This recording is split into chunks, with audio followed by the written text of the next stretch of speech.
This is a technological showcase set in the world of The Witcher 4. What you just saw and are going to see now is running on a standard PlayStation 5 at 60 FPS with ray tracing. So in the game, you'll be playing as Ciri, a professional monster slayer, a witcher. She explores the world and hunts down monsters for coin. The region we are in is called Kovir, and you'll get to explore it in a game. Right now, Ciri is investigating a monster, and after gathering new clues, she is heading back to a nearby village.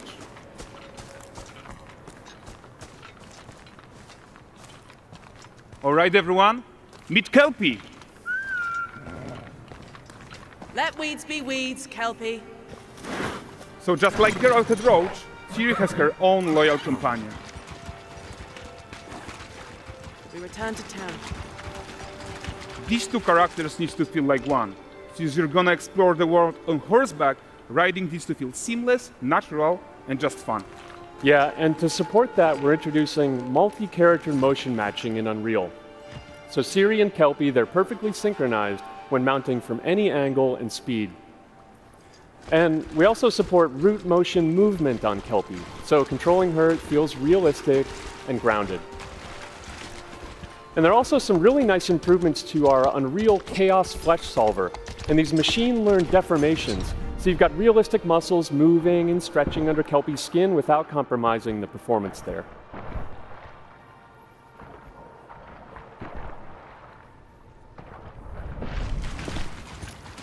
So let's leave Ciri behind for a second and talk about the world itself. So much of the Witcher world is natural, organic, especially Kovir with its dense forest and wild nature. Yeah, and wild nature is hard. And with nanite geometry, we've freed artists from so many of their old constraints. But we don't want to rest until everything we do in Unreal has that same spirit of freedom. There's always more work to do. And foliage is a huge piece of that puzzle. So we are excited to introduce nanite foliage. And in order to achieve gorgeous foliage density everywhere, while still being memory efficient, fast to render, we believe that a new idea was needed. So instead of the same card approach we've been using for the past 20 years, artists should be free to take a nanite approach to foliage, modeling every single leaf and pine needle. And the old LOD tricks of the past, they needed a complete rethink. And in their place, it's a new adaptive voxel representation in nanite. It's volumetric, it's fully 3D, it is super fast to render. And these dense clusters of triangles turn into these cubes, which at a distance, they're no larger than a pixel, and they react to the changing light of our dynamic sun and our shadows, and they allow artists to render whatever amount of foliage is needed to achieve their vision without compromise. And no compromise means how ambitious we are when it comes to bringing our vision to life with incredible visuals. But more than that, together with Epic, we created faster way to load the world. We can now bring in more content more quickly for the smoothest possible experience as we fly down to catch up with Ciri.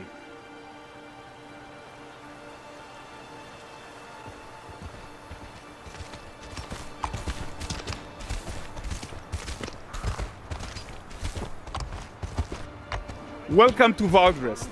So Valdrest is a port town, a hub for fishing, trade and mining. It's one of those places where you can meet shady characters or overhear gossip from other lands. It's also where Ciri took on her current contract. High-tech, let's leave Kelpie here and explore the marketplace and food. I'm so excited we can finally show you some of this stuff. Let's see what Valdrest has to offer. Not her again.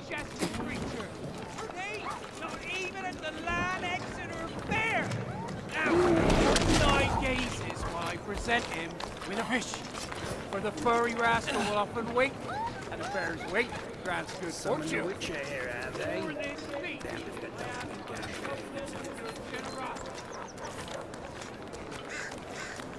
Pardon.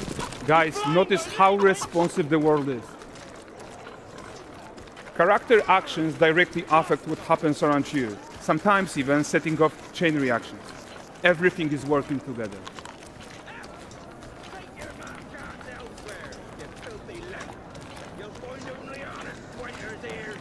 Oh, look at this poor gentleman being taught how to fly by an angry innkeeper. That's what happens when you cheat at Gwent. Last of it, is it? Ready to aim. Silver, brown ones, what jingle in the purse.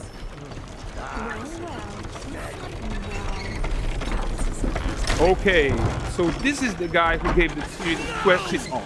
Like you probably suspect, he has his own agenda in all of this. You're off your tits again, Wilfred. Get your ass up.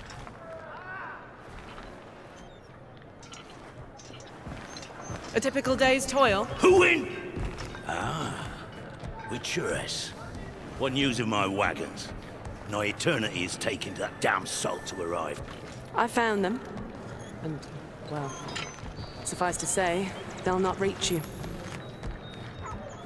As for the salt, I found not one speck. I presume this comes as no surprise to you. Now. Kavir's smuggling trade is of no concern to me. Shush, shush, shush. The manticore that flattened your cart and devoured your men, quite the opposite. Manticore? No, them winged hellspawn dwell in the arse end of Creighton. Not here. While Siri decides what to do about that merchant, let's take a look at the character technology that powers this marketplace. Why don't we listen in on these fishmongers? They're selling their wares, chatting up customers. Morning, catch this is. Won't find none fresher. Reckon the lady's after one of them. Comes. Get this cleaned and gutted for you. You mind, dearest? Into seeing some and more. Got mackerel cod, all Braxton's finest. And there is tons of tech at play here, even in this simple market stall. Metahuman tools, improved Unreal smart objects, chaos cloth, and more. Yeah, and all of this exists to make sure that the gap in quality between Siri and NPCs is as small as possible. Yeah, and closing that gap, it's not just about fidelity, right, but also authenticity. They should react to changes in the world around them. But the prisoner in pillory isn't exciting enough for Valdrest. Let's grab everyone's attention with a circus.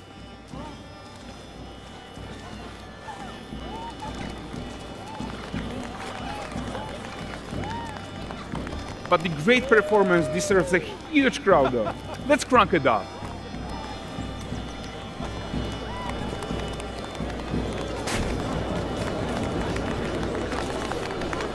So you are seeing tons of optimizations here to many of Unreal systems, including an entirely new Unreal animation framework, allowing us to fit easily in our 60 FPS budget, not just in rendering, but also with room to spare on the game thread.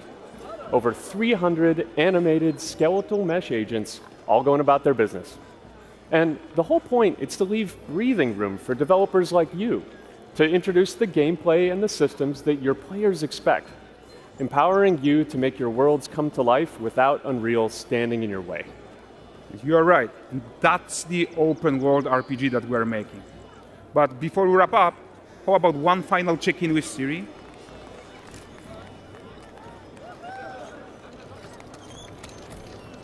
We are making this game to be the most immersive and ambitious open world Witcher game ever. And we are making this a reality thanks to our work on Unreal with the team at Epic. I think what we are doing together is going to bring in a new generation of open world RPGs, and I'm so proud of what we accomplished so far. We are too. So we're almost done, but before we go, here's a small gift for all Witcher fans. A first look at Lanexeter.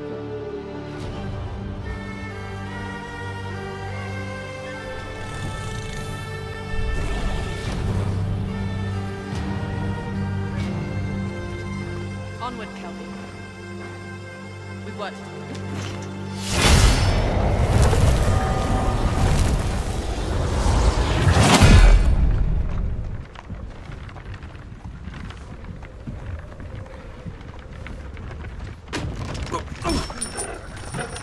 Sleep, is he? The ploughing plonker. Break me pearlies on this blasted pit-ridden tract.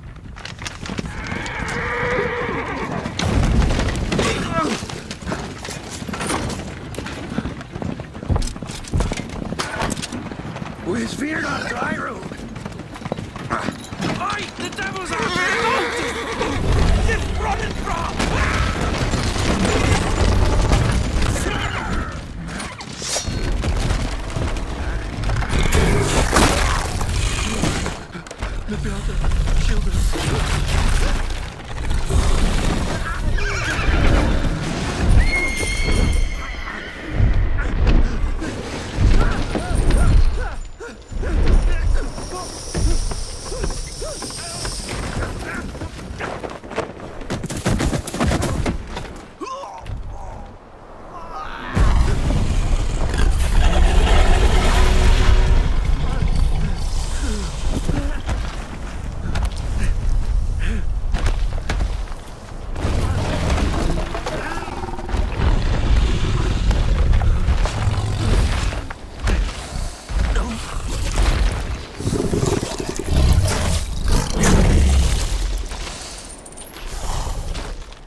Salt.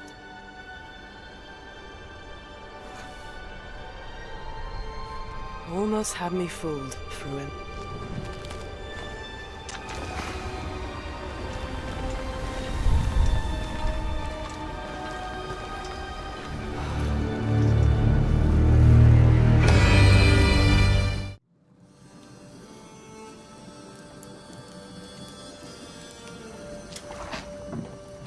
Dearest daughter, I've watched ye grow from a devilishly curious child into a remarkable young lass with much grace, wisdom, and kindness.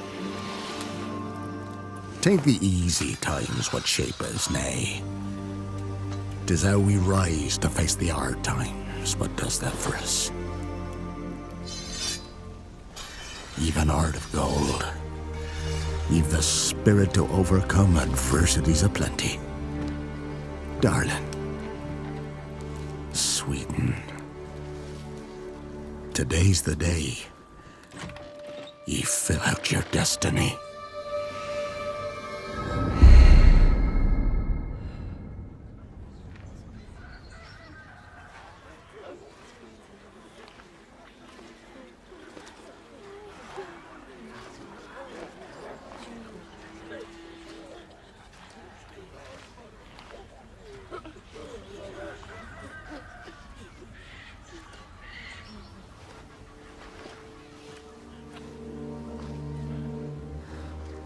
Forgive me, daughter. 'Twere my only choice. I shall be the bringer of salvation.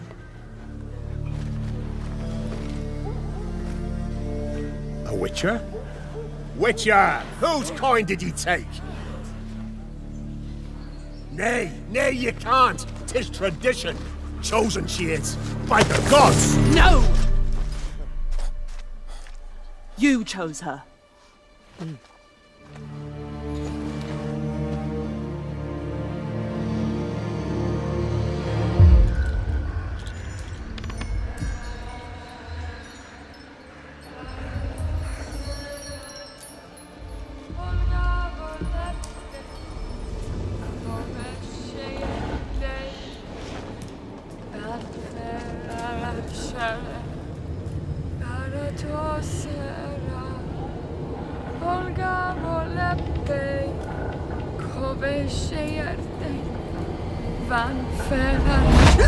Back to the village. Go, now. Nay! I must save them! Save the village! Save yourself!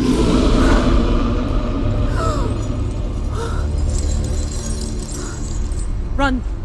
To shelter! To your father! Run!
She were to go to the woods. The chosen one. It's tradition. Oh no, no, no.